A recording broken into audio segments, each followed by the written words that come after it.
Our next presenters are Chelsea Escalante and Conxita Domènech. Chelsea is an associate professor of Spanish linguistics over at UWIO, and Conxita is a professor of Spanish literature also at, you guessed it, UWIO. The title of their project is, and excuse my pronunciation, I do not know Spanish, so bear with me here, The Wyoming Betabeleros' News, La Página en Español of the Powell Tribune, 1927. Please join me in giving a warm welcome to Conxita and Chelsea. Okay, good morning, everyone. Thank you so much for coming. My name is Chelsea Escalante. This is Conxita Domènech. And thank you, Ryan and Hanisa, for the introduction. We're going to be talking to you today about a Spanish language newspaper that was published in Wyoming in the 1920s. This newspaper is called La Página en Español, and it's part of the Powell Tribune. In the early 20th century, as sugar consumption was rising throughout the U.S. and the sugar beet industry was booming in the Great Plains region, the sugar beet industry was in need of a lot of laborers. And so people were recruited from other states, California, Arizona, New Mexico, Texas. These U.S.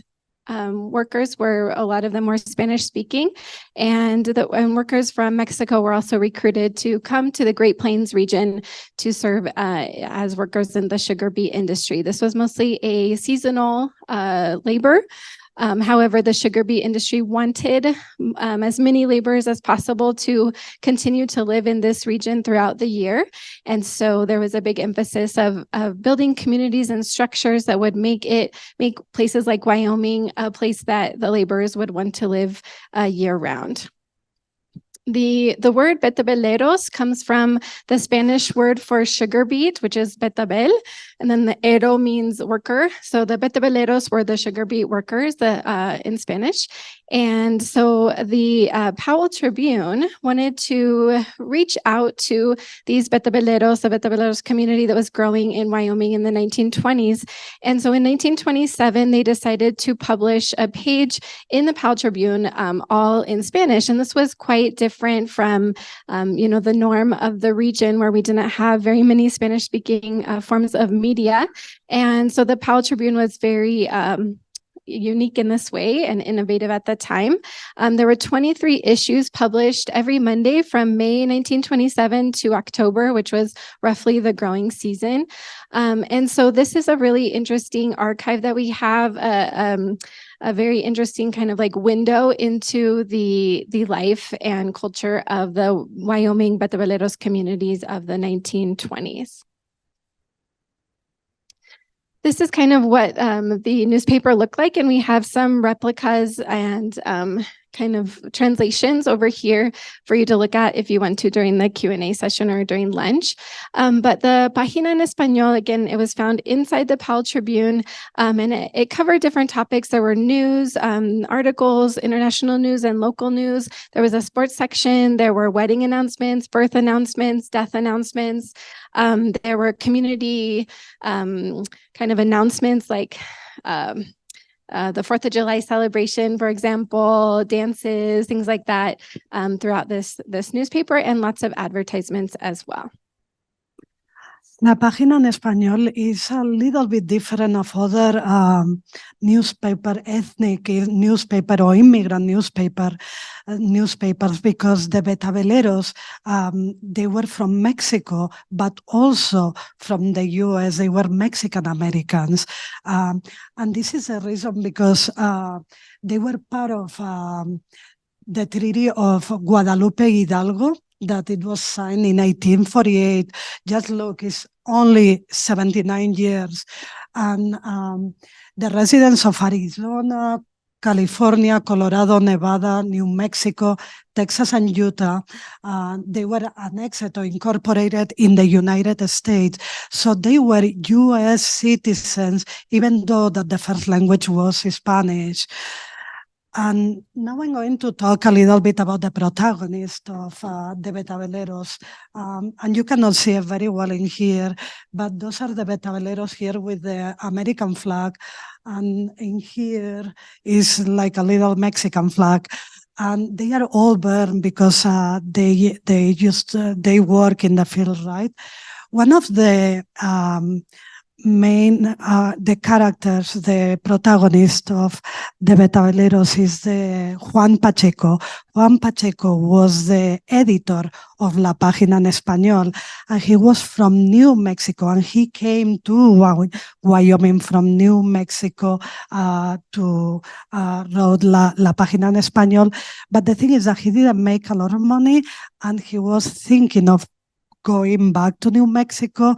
He was a licensed teacher, and we don't know what happened, but he didn't go to New Mexico, even that he announced it in the página, and he stayed, and we suppose that he stayed because he was able to validate his teaching license to be able to teach in Powell in Wyoming.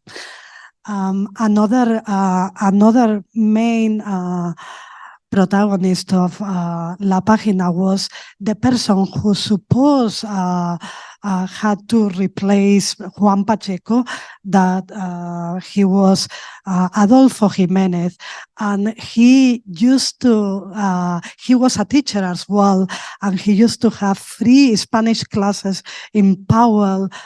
Even the superintendent of the Powell district, the teaching Powell district, was taking Spanish classes in Powell. And here we have another picture of the Betabeleros with the kids and the wife. And as well, the main protagonist was the Great Western Sugar Company, right? That all the Betabeleros worked for the rancher, but there was a connection between the rancher and the Betabeleros through the Great Western Sugar Company. This company started in Loveland in Colorado, but then there were factories in Wyoming, in Colorado, Nebraska, and Montana.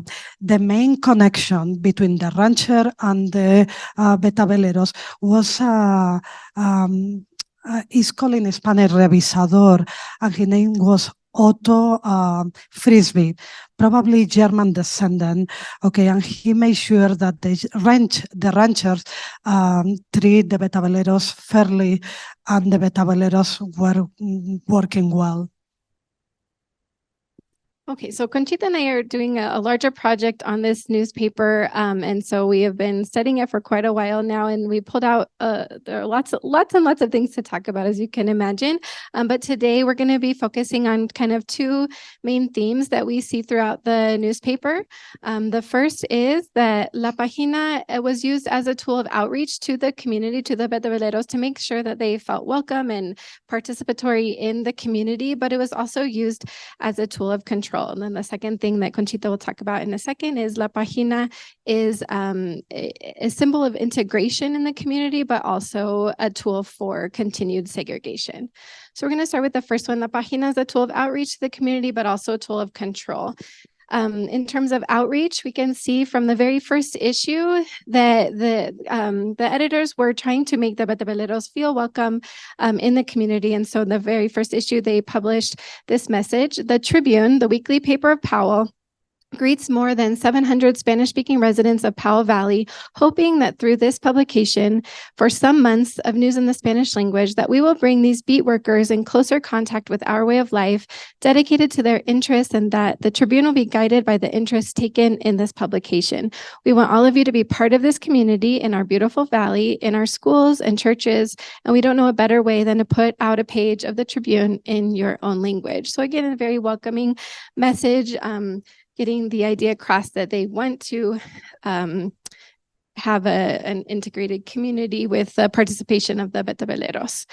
Here we have, again, more messages in the second issue, explaining that the Powell Valley is a beautiful place where the people are from the friendly class, which I really liked, and want to be friends with you and help you make and save money.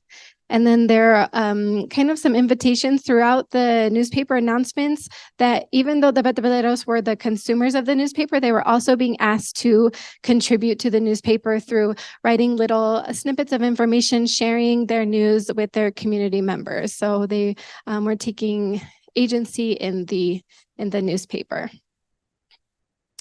There were also other forms of outreach.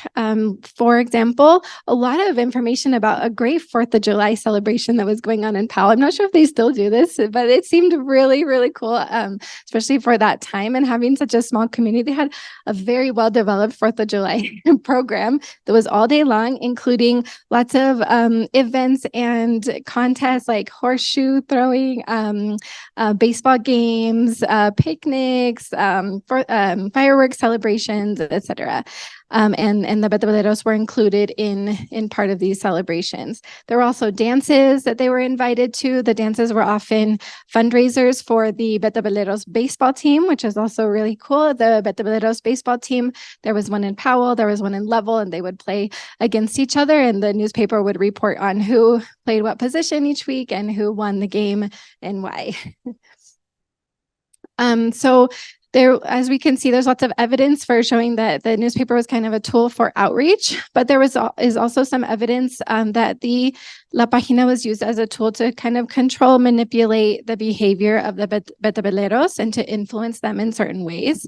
There was a really large influence on the regulation of their behavior, and we interpret this to mean that the newspaper was trying to kind of like show these foreign citizens how to be good Wyoming residents. And so there was a huge emphasis on pointing out who were the good workers and who were the bad workers and what to do and what not to do, and to do it in a very public fashion.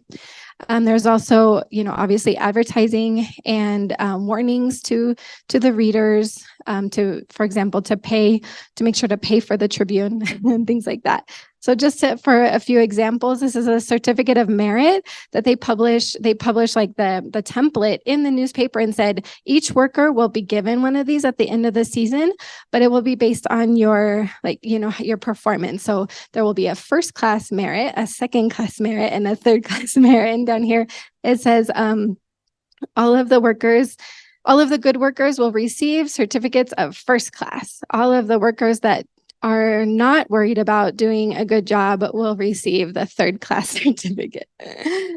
Then there's, of course, advertisements kind of telling the Betabeleros where to spend their money and how.